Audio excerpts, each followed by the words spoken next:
Hi sweet friends, I'm Mary from marysnest.com, where I share traditional recipes for making nutrient-dense foods using simple ingredients. And today I'd like to share with you how I make a simple roast chicken.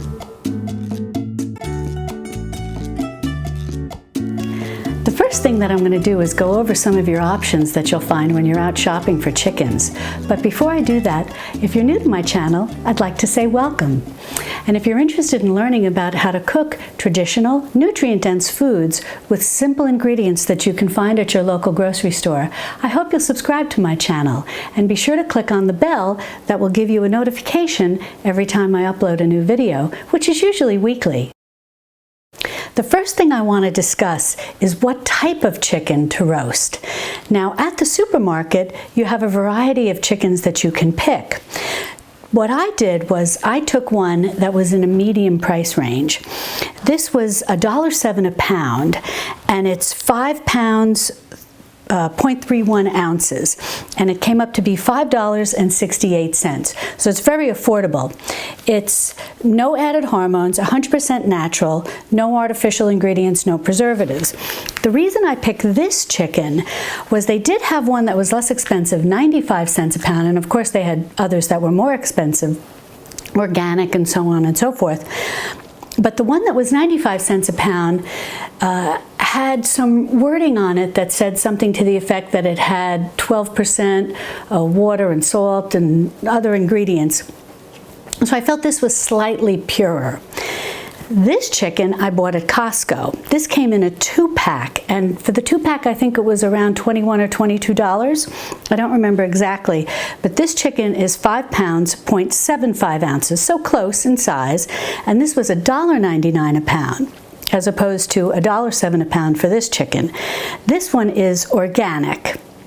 So whatever food it was fed was organic food, and it says vegetarian, no added salt, hatch, raised, and harvested in the USA. So that's that. Then this chicken I bought at Whole Foods. This was a lot more expensive. This chicken was $3.99 a pound, and it's 4.9 pounds, so a little smaller than these two, just under 5 pounds. But this was the best chicken that Whole Foods offered. It was their number 4 rating. They have a system like 1 to 5 plus, and this chicken was rated 4. It was the best chicken that they carried. And it said that it was raised just on pasture, out in the fresh air and sunshine, so on and so forth. These chickens were most likely raised in a more confined environment. But at $3.99 a pound, the total price for this chicken was $19.55. But I wanted to show you all 3 chickens so that you know that you can still just go to the grocery store and buy a chicken for a little more than $5.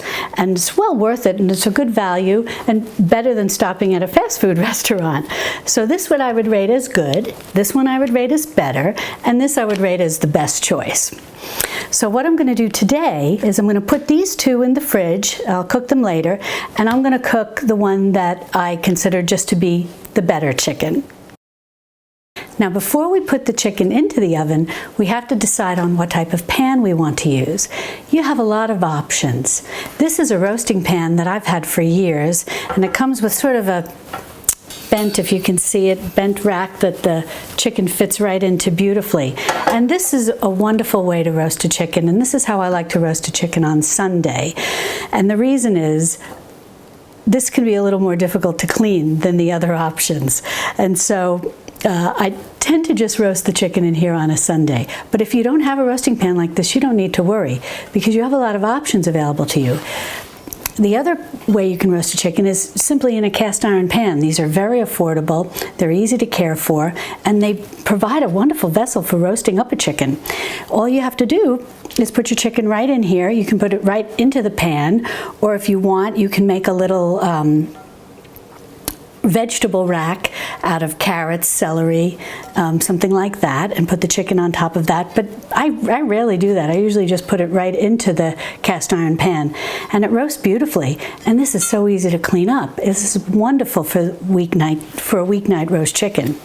Your other option, if you don't have a cast iron pan, is simply a baking sheet, or some of us call this a jelly roll pan. It's a flat pan with sides all around. Again, very reasonable. You can put the chicken, don't worry if you don't have a rack that fits onto it. If you do, that's great. Put the rack on, put your chicken right on top, and you're all set. However, if you don't have a rack, don't worry, because I'm just going to move this out of the way for a minute. As I mentioned with the cast iron pan, you can just put in some vegetables to make a rack. So you can just put down some carrots and celery, just like this. Nothing fancy, no particular pattern. I don't even have the carrots peeled. You can if you want, but it's not necessary. You've got your little rack, you put your chicken right on top of that, and it'll roast beautifully. Now, before we proceed, I just want to mention something about the vegetables. Certainly, if to be able to buy organic is in your budget, that's wonderful. And if not, you can refer to a website, which I'll link below in the comments, or in the section below, that explains what the Clean 15 are, which are vegetables that are not organic, but are not heavily sprayed with pesticides. So that's a good option if your budget is limited and you can't afford to buy organic vegetables, but you want to at least buy vegetables that are not heavily sprayed. In addition to the Clean 15, they also, these various websites that list this, also have something called the Dirty Dozen. Those are fruits and vegetables that are more heavily sprayed. So if you can buy organic, for those, that's a good option. But even if all you can buy are regular fruits and vegetables that are not organic, don't worry. You can peel them, you can wash them with a nice solution of vinegar and baking soda. There are a lot of options available to you to get them as clean as possible, because it's more important to buy fruits and vegetables and not get so worried if you can't buy them organic. So I just want to reassure you about that. Alrighty, that said, what I'm going to do is I'm going to put the baking sheet with the rack to the side, and I'm going to put the cast iron to the side. I'm going to bring the big roasting pan back, and we're going to roast the chicken in here today, because this is how I usually do a Sunday roast chicken, which is nice for Sunday dinner, which is a meal I like to serve about 2 p.m. on Sundays. Okay, now that we've decided on the roasting pan that we're going to use, we have to get this chicken out of its wrapping and into the pan. The best way that I like to do this is to just do it in a bowl. I prefer not to do it in my sink because it does just spread the chicken juices all over the sink, and even if you clean well, there's still always a chance of contaminating things with salmonella. But if you do it in a bowl like this, you can discard everything right into your trash can, which I have right over here, and then you can just wash out your bowl.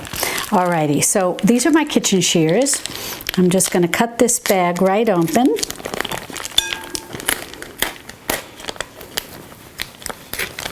And you're going to see how we're going to keep everything contained right in here. Alrighty, I'm going to keep the scissors in here as well. And I'm going to lift this chicken.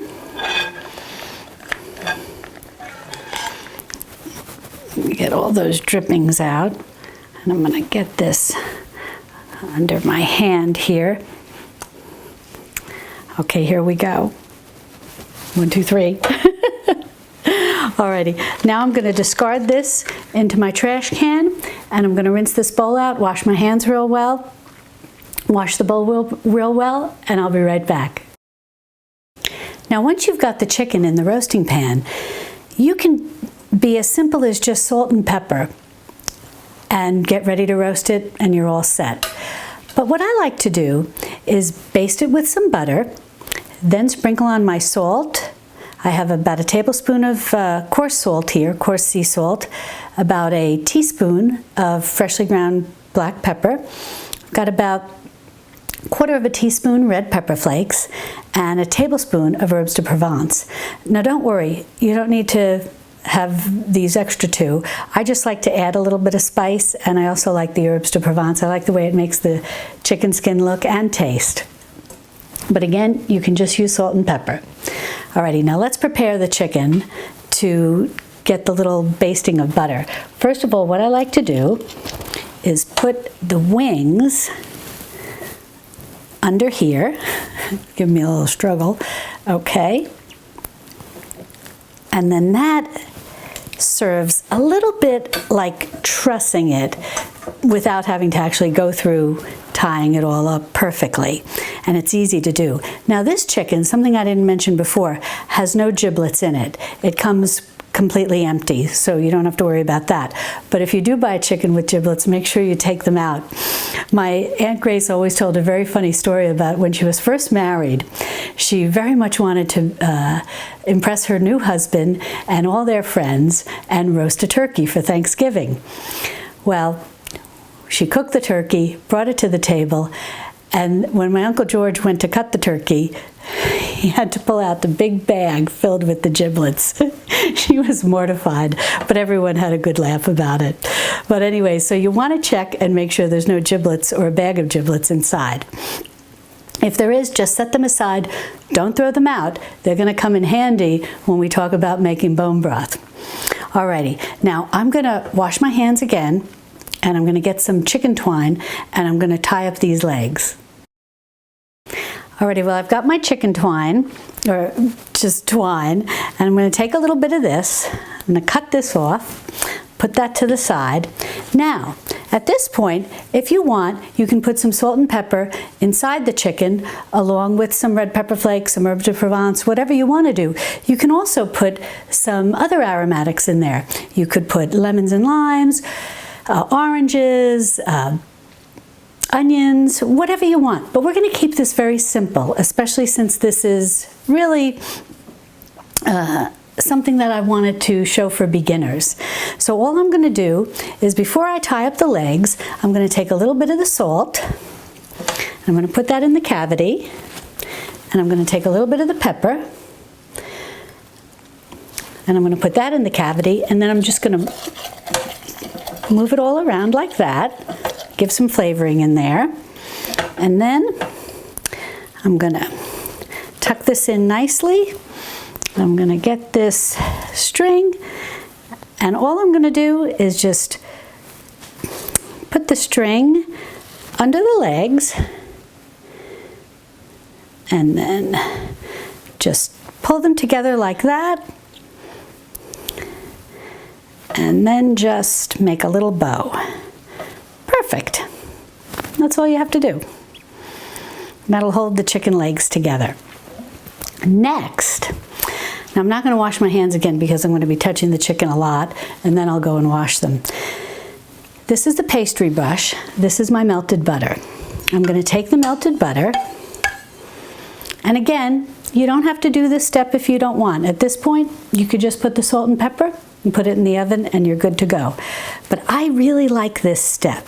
So if you've got some butter, just melt it in a little pan, and don't worry if you don't have a little pastry brush like this, it's no problem at all. You can just use your hands and massage it in everywhere.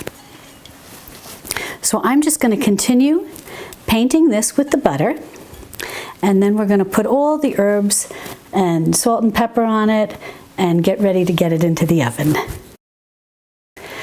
Alrighty, well, I've got the chicken all basted with the butter. And now we're going to go over these ingredients one more time. I have about a tablespoon of salt, some I put in the cavity. I had about a teaspoon of freshly ground black pepper, some of also which I put in the cavity. Then I've got some red pepper flakes and some herbes de Provence. So what I'm going to do is I'm going to take all of this salt and I'm just going to sprinkle it on. And don't worry, you know, some is definitely going to fall into the pan, but that's okay, and that's what I want, because after we roast this chicken and enjoy eating it, the scraps will go to two purposes. One will be to make roast chicken bone broth, and I'll be making a video on that, and I'll link to it in this video so that you can watch that. And then we're also going to make chicken soup with the bone broth and leftover chicken meat, and I'll also link to that so you can watch that video as well. So let me just finish getting all this salt on here. I think that's about enough. Let's see. We'll just use all of it. Okay. Alrighty, and then we're going to put the black pepper on. And just sprinkle it all over the place. This is going to be delicious. The skin, the butter is a nice touch. The skin will come crispy, but with the butter, it comes even extra crispy because of the milk solids that are in the butter will cause some of the crispiness of the skin to really be accentuated, which is nice. Then I'm going to put the red pepper flakes. Again, you can leave this out or add it in. My husband likes a little spice, so I always like to put some red pepper flakes on the chicken skin. And then last but not least, the herbes de Provence. I love these, and I love this step because it gives the chicken the appearance of those rotisserie chickens that you sometimes see at the restaurants. Okay, let's get this on. I'm very generous with this. Now, the other thing I want to mention is that if you want, you can add some aromatics into the roasting pan, but you don't have to. I like to because, as I mentioned, they can serve two purposes. One, you can eat them along with the chicken and it really becomes a one dish meal, you know, one pot meal. You don't have to worry about adding other side dishes. But the other purpose, all the herbs and salt and pepper off my hands, the other reason I like to add the aromatics is because they'll go into the bone broth when I make that with the carcass and leftover little bits and pieces. So let me prepare these veggies that I am going to add, and once I get those all cut up, I'll bring you back. Well, I'm just finishing up cutting up the carrots and the celery that I'm adding to the base of the roasting pan. And as you see, I'm not doing anything fancy, just very rough cut. I'm not peeling the carrots because if we eat them unpeeled. And if not, they're going to go into the bone broth that we're going to make. Alrighty. So we got that all taken care of. I am going to add an onion, and what I like to do is, again, I'm going to leave the skin on because this onion is really just serving as an aromatic that'll go in later with the bone broth. I'm just going to quarter it like this. The other nice thing too about leaving, I'm going to pick this up a little bit to tuck those in there. About leaving the skins on the onions is they will give the bone broth a nice color. Okay, I'm going to put those skins in there. I don't waste anything. Alrighty, we got that all set. Get all these little bits and pieces, put that in there. Alrighty, well now we are ready to put this in the oven. When I roast a chicken like this in a big roasting pan, and generally doing it on a Sunday for a Sunday dinner, I like to roast it at 350 degrees. Now, you can roast it higher, and I often do that when I cook it in a cast iron pan during the week and I want to get dinner on the table relatively quickly and yet still be able to serve a roast chicken. But there's something about roasting it at 350, sort of slow and relatively low temperature-wise, that makes for such beautiful, beautiful crisp skin and at the same time tender, juicy meat inside. So I'm going to put this in a 350 oven, and I'm going to roast this at 350 approximately 20 to 25 minutes maybe per pound. If you roast it at 375, it may be about 20 minutes a pound. Everybody's oven is different, and that's why I really recommend having one of these. This is a thermometer to check the internal temperature of your chicken.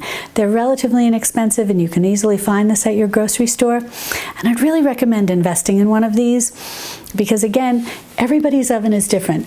I have my oven set right now at 350 degrees, but I also know that sometimes it runs a little lower than that. It can be a little unpredictable. I live in an older house, I have an older oven.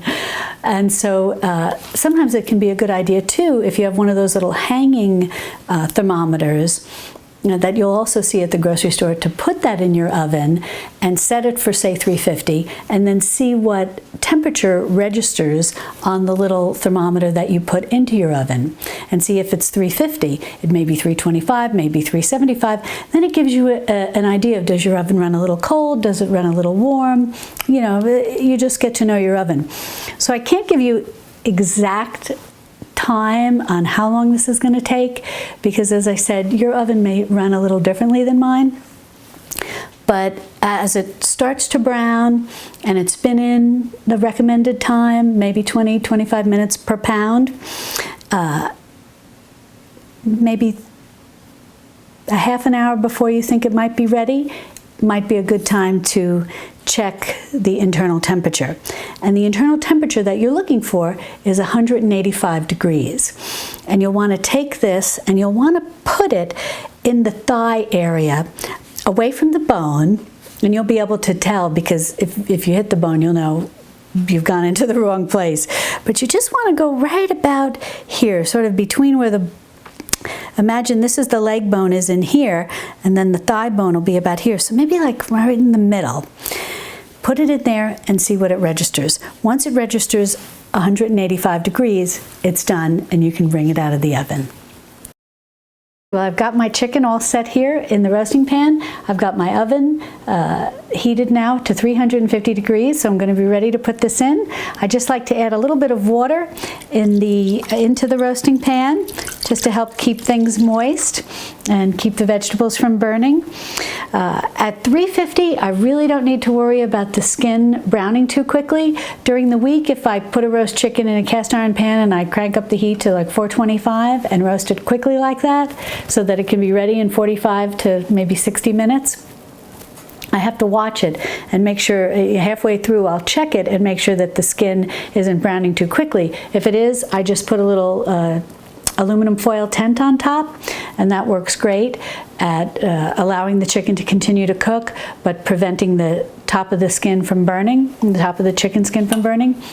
At 350, that's usually not a problem. I will check it halfway through though, it's just my habit, to make sure that it does look good and that it's not overcooking on top. If it were browning too much on top, even here in the roasting pan, I would put even here in the roasting pan at 350 degrees, I would tent it with foil, but I don't think we're gonna have to do that. But I'll show you halfway through what it looks like at 350, and then maybe about 20 minutes or so before I think it's done, I'm just going to check it with my thermometer to see where it's registering at. I'm going to get this in the oven now, and we'll check it halfway through. Well, I've had this chicken in the oven for about half the time that I think it's going to need to roast. I normally wouldn't take it out of the oven, but I wanted to show you how it looks halfway through. Now this is at 350, and it's been in about 50 minutes.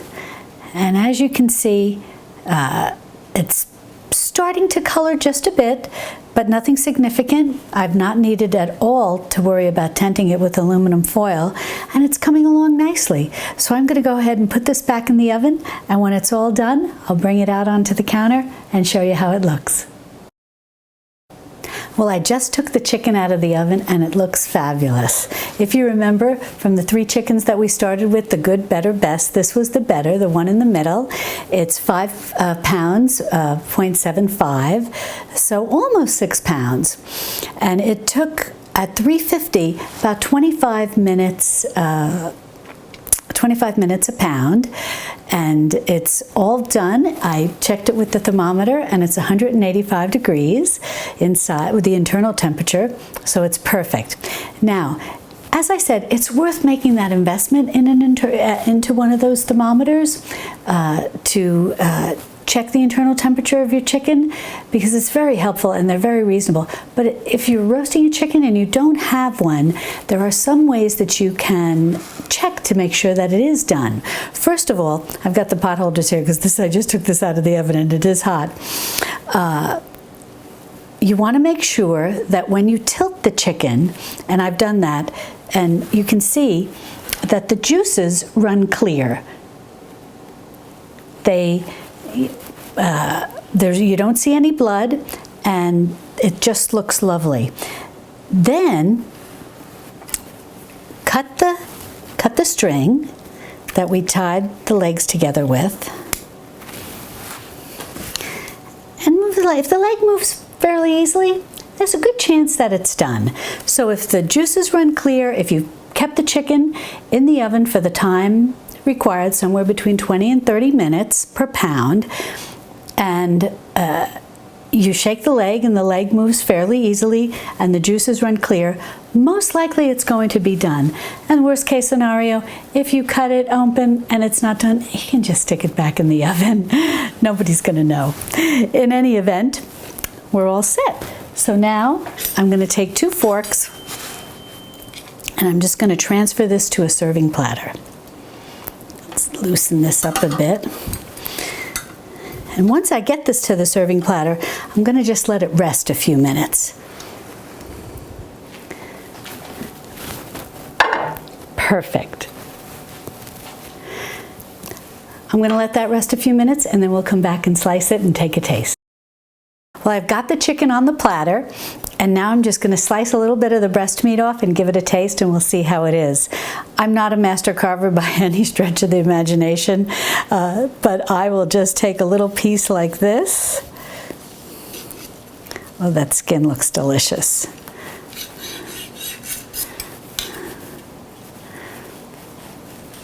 As I said, I'm not a master carver. Alrighty, let me just give this a little taste here. Oh, the meat, oh, it might be hard for you to tell on the camera, but the meat is so moist. Oh, this is going to be delicious. And the skin is crisp. And it's got all this wonderful seasoning on it. Mmm.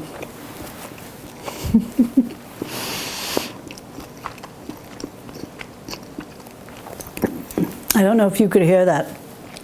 The skin is nice and crispy. The meat is so tender, so moist.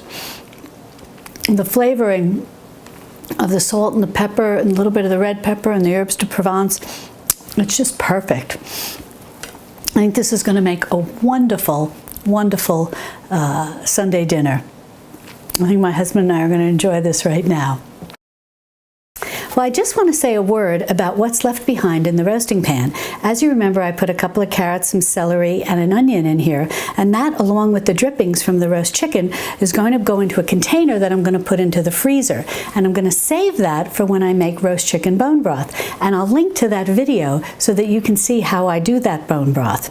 I'll use this chicken carcass, and I like to use another 2 chicken carcass for a total of 3 chicken carcass and some chicken feet as well, and you'll see that in the other video. Well, that's it for today. I hope you enjoyed cooking with me here in my kitchen. I certainly enjoyed having you here, and I look forward to seeing you next time. For the complete recipe on how to roast this chicken, please visit my website, marysnest.com. And if you haven't already subscribed to my channel and you like learning more about traditional cooking, I hope you'll subscribe and hit the bell to be notified each time I upload a video. Well, that's it for today, and I look forward to seeing you next time. Love and God bless. Bye-bye.